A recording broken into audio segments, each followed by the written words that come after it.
E em depoimento, olha só, gente, e em depoimento, a CPMI do 8 de janeiro, mesmo autorizado pelo STF a ficar em silêncio, o hacker Walter Delgatti Neto admitiu que se encontrou com Jair Bolsonaro no ano passado durante a campanha eleitoral. Na reunião, segundo o hacker, o ex-presidente disse que tinha grampeado o ministro do Tribunal Superior Eleitoral, Alexandre de Moraes, e pediu para que ele assumisse o grampo. Vamos ouvir. E nisso eu falei com o presidente da República e, segundo ele, eles haviam conseguido um grampo, que era tão esperado à época, do ministro Alexandre de Moraes.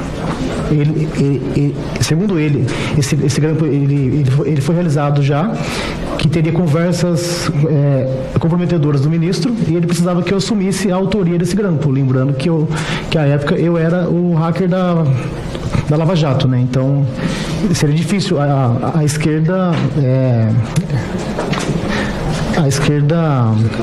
questionar? Sim, questionar essa autoria, porque lá atrás eu havia assumido a Lava Jato, que realmente fui eu, e eles apoiaram. Então a ideia seria o quê? O garoto da esquerda assumir esse grampo. Você está me dizendo que o ex-presidente da República, naquele momento no telefone, que a Carla Zambelli lhe passa em mão, lhe propõe você assumir um grampo do ministro do Supremo Tribunal Federal, Exatamente. Alexandre de Moraes, e, segundo ele, um grampo que já havia sido feito.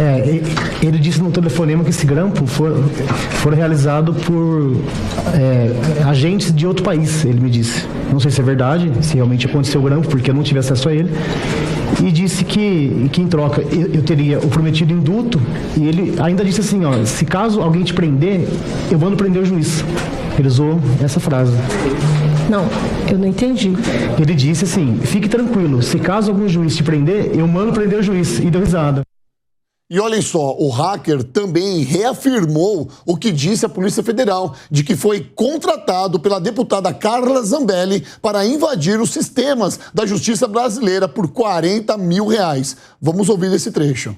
A deputada me disse que eu precisava invadir algum sistema de justiça, ou o TSE em si, ou alguma invasão que mostrasse a fragilidade do sistema de justiça, dizendo que seria uma ordem também do presidente. Porém, apenas a deputada me disse isso, eu não ouvi isso do presidente. E fez a invasão depois do CNJ. Sim, fez a invasão do CNJ e também, a partir do CNJ, de todos os tribunais do país. Bom, eu vou chamar já para esse primeiro tema, para essa primeira parte aqui dessa pauta, o advogado Emerson Talril, porque o que nós estamos vendo aqui é uma barbaridade, na verdade. Até que ponto a gente pode acreditar nos depoimentos desse cidadão, desse Walter Delgatti Neto, o tão famoso hacker? Bom, primeiro que é uma falácia jurídica isso que aconteceu nessa CPI. Por qual razão? Por inúmeras razões. Primeiro que o advogado, a todo momento, durante o interrogatório dele, em que ele fala, o advogado chega a suscitar algumas coisas no ouvido dele, ou seja, me influenciou, acabou direcionando. Foi uma coisa assim que eu nunca vi isso. E mais, uma testemunha permanecer calada e em seu depoimento é algo que vai na contramão de direção do próprio Código Penal, dentre outras coisas. Lá o artigo 342 do Código Penal, no seu caput, diz que calar a verdade é proibido à testemunha. Ou seja, as perguntas devem ser feitas e não existe o silêncio da testemunha. E incorreu em inúmeros crimes. Ele fala, um sujeito do qual trouxeram para essa CPI de 8 de janeiro, em que ele não tem nenhuma participação desse 8 de janeiro, não sei por qual razão trouxeram, na verdade a gente até sabe, o pano de fundo, em grande verdade, é trazer os holofotes para Jair Bolsonaro. E isso acabou prejudicando, de certa forma, o comprometimento da parte da CPI. Um sujeito que vive da mentira. Porque o hacker nada mais é do que um mentiroso que se instala em determinados sistemas para tirar proveito, para tirar inúmeras coisas. Sem contar que esse mesmo sujeito, o Delgatti, responde a alguns processos, está preso por lavagem de dinheiro, crimes cibernéticos e organização criminosa. Deram voz a um bandido. Parece que isso está se tornando uma coisa corriqueira nesse país. Infelizmente, um sujeito que, infelizmente, vive da mentira, traz de uma forma falaciosa, A sua fala é falaciosa e muito o que mais assustou é... Qual razão?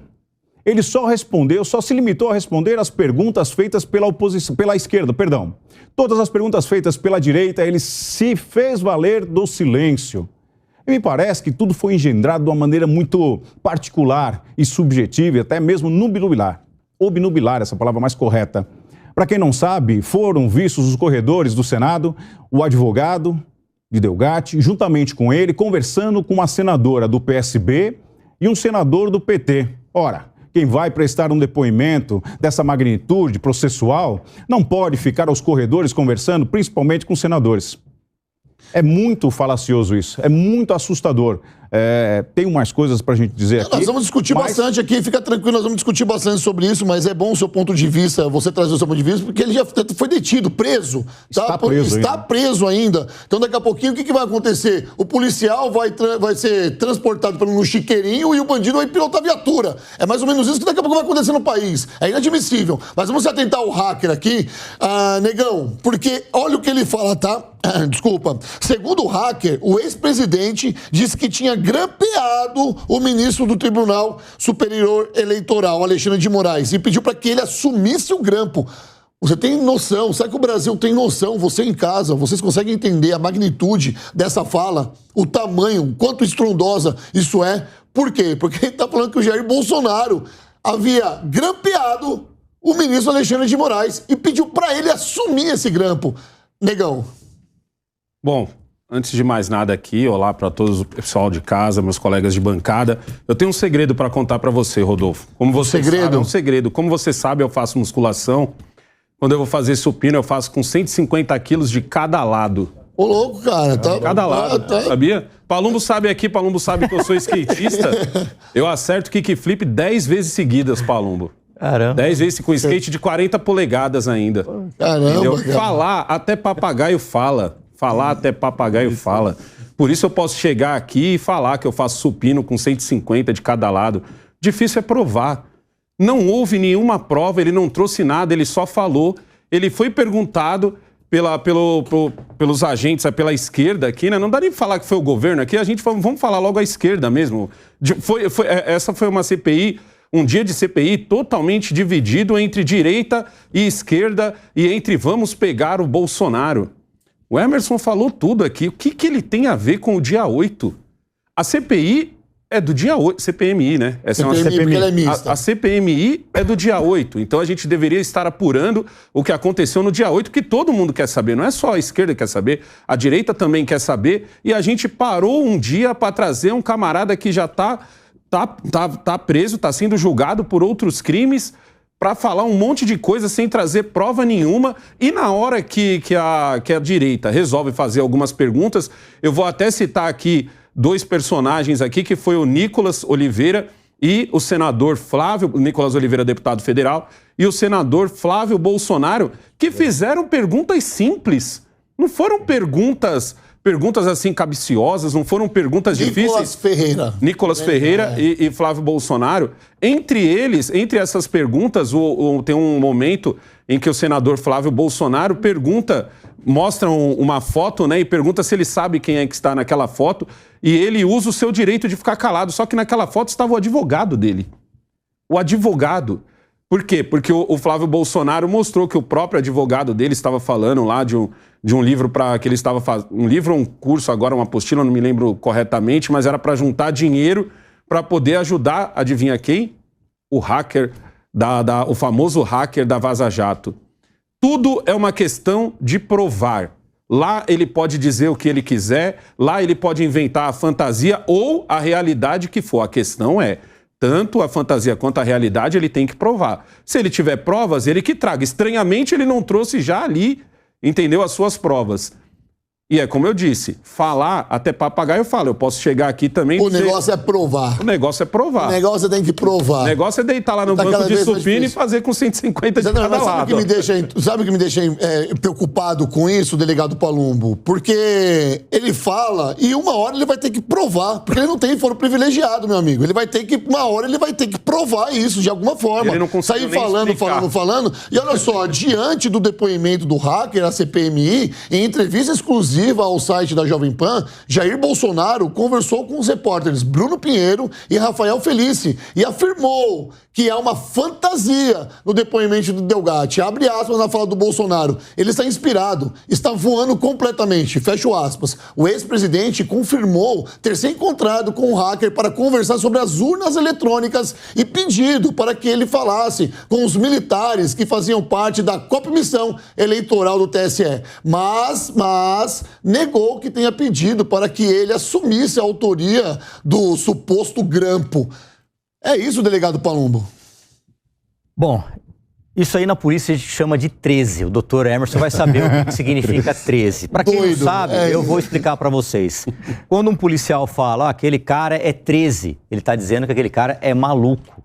Que não dá para acreditar em nada do que ele falou. O número, desculpa? 13. Que coincidência.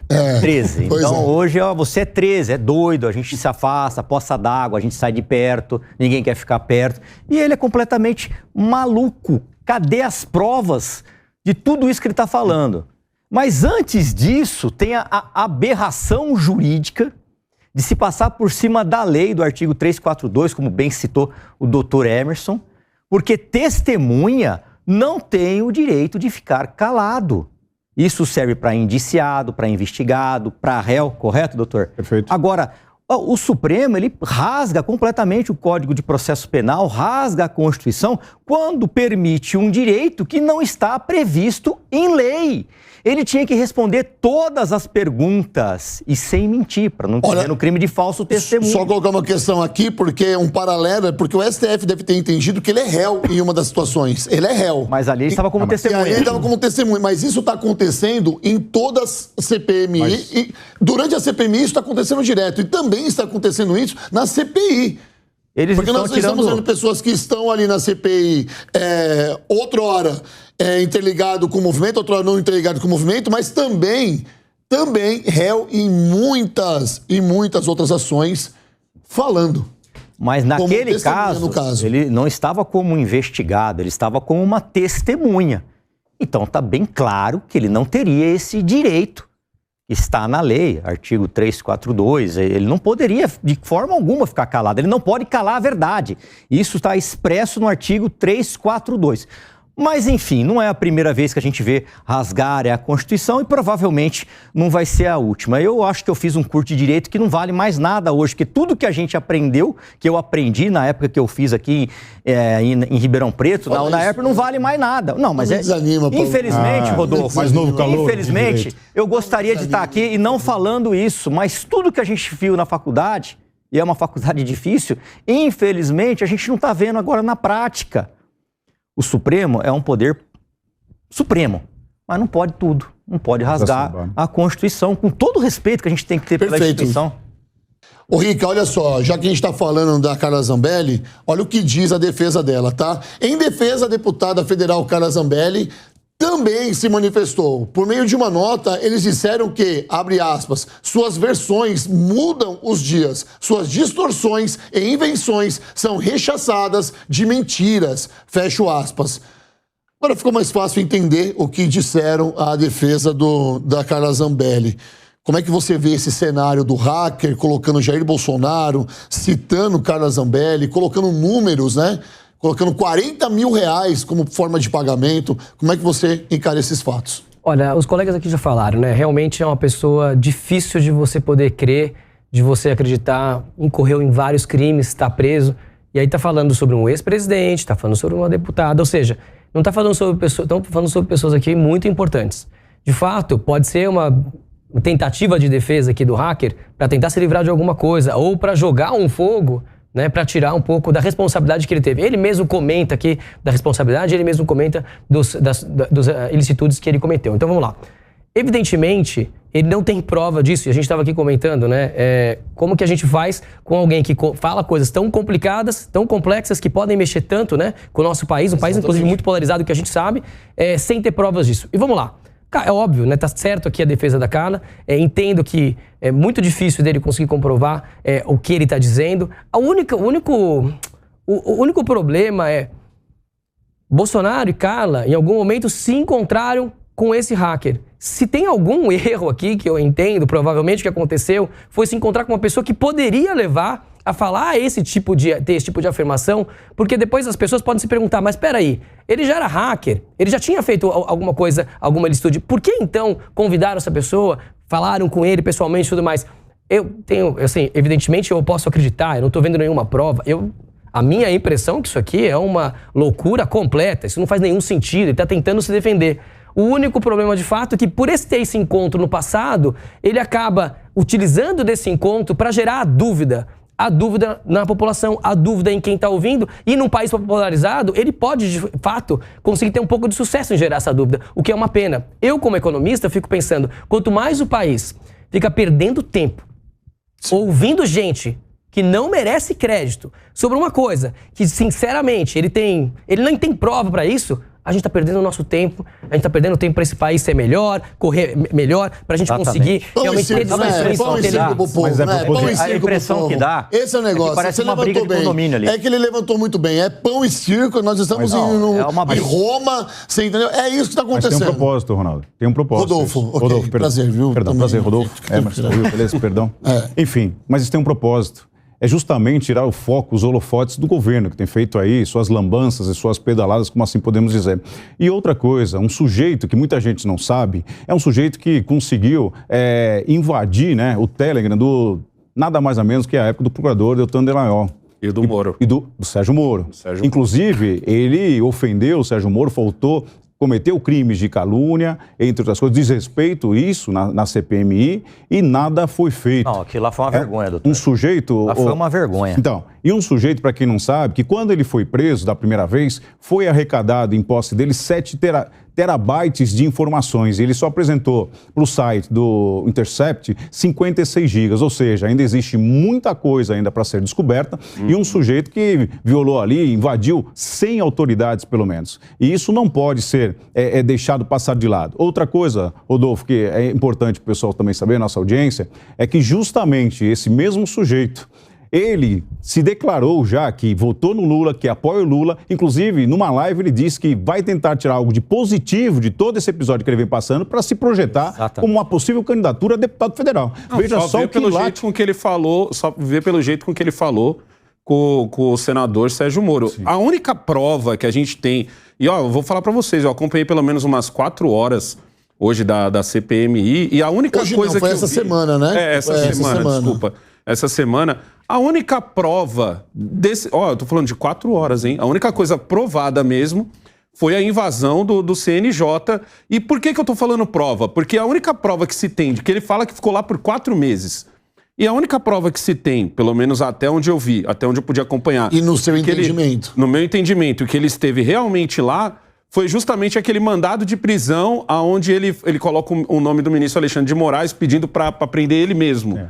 Entendeu? Onde ele faz a brincadeira, de acordo com ele, né? Que ele até falou isso na CPMI, né? Que ele faz a brincadeira, que ele coloca o nome do Lula lá e tal. Só que assim, também não é prova de que foi ele que fez, é prova de que ele assumiu a autoria. É como se fosse aqueles atentados que às vezes acontecem, aonde um grupo vai lá mesmo? E diz que fui eu... eu cheguei a me perguntar. Será que ele é hacker mesmo? Ele é mitomaníaco. Não é um boi de piranha que tá ali? São tantas alevosias que essa pessoa tá falando que a gente não sabe o que vai acontecer. Ele é mitomano. Eu acho que é. É muita teratologia aqui nessa mesa pra gente ficar discutindo, sabe, sobre essa pessoa. O fato é... Eu vou colocar outra questão aqui em relação a essa pauta aí para todo mundo discutir, fique à vontade para falar, tá? Porque a relatora da CPMI, a senadora Elisiane Gama, afirmou que já existem fortes condições de pedir o indiciamento do ex-presidente Jair Bolsonaro no relatório final. Vamos ouvir. Eu diria que hoje os elementos apresentados a esta comissão nos dão fortes condições de, ao final, termos o indiciamento do ex-presidente Bolsonaro. Nós precisamos compatibilizar com as quebras que nós estamos defendendo que ocorra. Dentre elas, a quebra de sigilos, eu diria, de relatórios do COAF, que são os RIFs, e também essas quebras telemáticas. Esses dados que chegarão até nós, em sendo confirmadas as informações de hoje, não há dúvida nenhuma que partiremos aí para esses indiciamentos. Olha só, Negão, Vou começar com você aqui, tá? Porque agora era tudo que ela queria. Era tudo que ela queria. Vou te falar uma coisa. Desde o começo a gente sabe que essa CPMI era para pegar o Bolsonaro. Infelizmente, né? Porque não tem nada que ligue o que aconteceu no dia 8 de janeiro a Jair Bolsonaro. Infelizmente, como o próprio Emerson disse aqui, eu concordo totalmente com ele. Parece que todo dia é uma coisa do vamos falar bastante para que a gente possa desviar o foco do que realmente está acontecendo hoje no Brasil. E a gente sabe a ladeira que a gente está indo, ladeira abaixo, e cada dia parece que o motorista desse busão pisa mais fundo no acelerador. A Elisiane Gama... Na ladeira. Na ladeira. No acelerador, na ladeira. Elisiane Gama, ela está à frente da CPI, então ela pode pedir... CPMI, perdão. Ela pode pedir o indiciamento do ex-presidente Jair Bolsonaro, mas vamos ser sinceros, não vai dar em nada. Não vai dar em nada isso daí, porque não tem nada de robusto. Você só tem a fala do hacker. Ele precisaria apresentar provas. Eu não posso chegar aqui e dizer que eu faço tal coisa se eu não puder provar.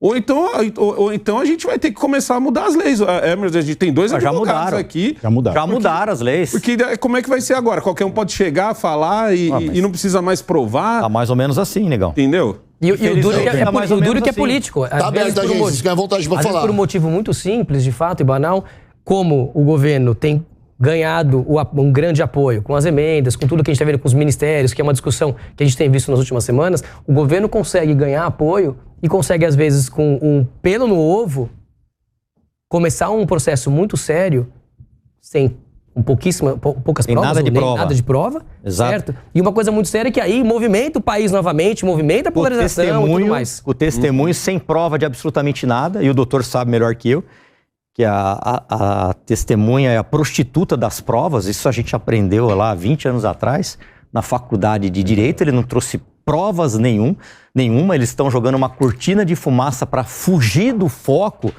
que é para investigar os atos do dia 8 de janeiro. Já mudaram completamente o foco, assim como fizeram na CPI do MST, onde tiraram membros da CPI, colocaram outros para fortalecer a oposição. Enquanto isso, a gente não tem todas as câmeras disponibilizadas pelo ministro Dino, nós não temos o G Dias e nós não temos nada que interesse para saber ou não desse famoso golpe, que não é golpe coisíssima nenhuma, golpes com bandeiras, vuvuzela, camisa do Brasil, idosos, sem armas, idosos. Isso não é golpe em lugar nenhum do mundo. Mas, olha enfim, só, Paulo, termina, desculpa.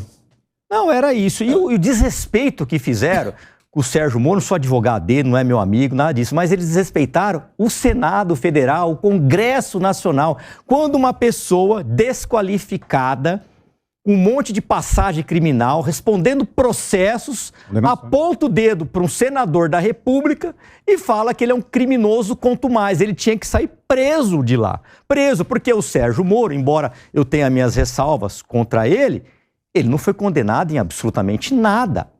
E uma pessoa, uma testemunha, não pode chegar lá e inverter os valores, apontar o dedo para uma pessoa que está fazendo perguntas e chamá-lo de criminoso quanto mais.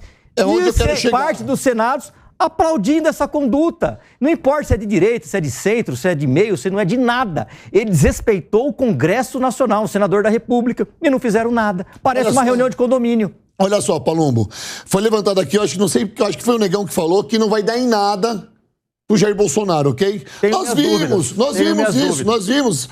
vimos uma coisa lá atrás com o Sindicato dos Jornalistas aqui de São Paulo, que processou, e ele perdeu. Nós vimos ele se tornar inelegível. Ué, quem é que falava há um ano atrás que corria esse risco de ficar inelegível no Brasil? A maior potência da direita do país, Jair Messias Bolsonaro, inelegível daqui a um ano. Não, isso nem nos piores pesadelos. E aconteceu. E agora a caça não é a caça às bruxas, é a caça ao ex-presidente Jair Bolsonaro. É porque você tudo o que acontece, se cair uma pedra no Senado, se cair uma pedra em algum lugar, vão tentar culpá-lo. De alguma forma, você vê que a CPMI do 8 de janeiro, ela só tem um único caminho. Culpar o ex-presidente. Ela não tem o caminho de revelar a verdade, de trazer para as pessoas a transparência dos fatos. Ela não tem. Ela demorou para ser instaurada, ela colocou quem ela quis para estar lá falando, principalmente para quem está dirigindo. Porque a jornalista, a senhorita Elisiane Gama, é desprovida de informações. Ela fala cada coisa naquela CPMI que as pessoas que têm capacidade jurídica, embasamento jurídico, olham para ela e perdem um cabelo. Eu nem tenho cabelo para perder quando eu vejo ela falar alguma coisa. E aí ela comete o erro de falar que agora existem fortes condições de pedir o indiciamento do ex-presidente Jair Bolsonaro. Quais? Me responda. Quais fortes condições de pedir o indiciamento do ex-presidente? Me fala.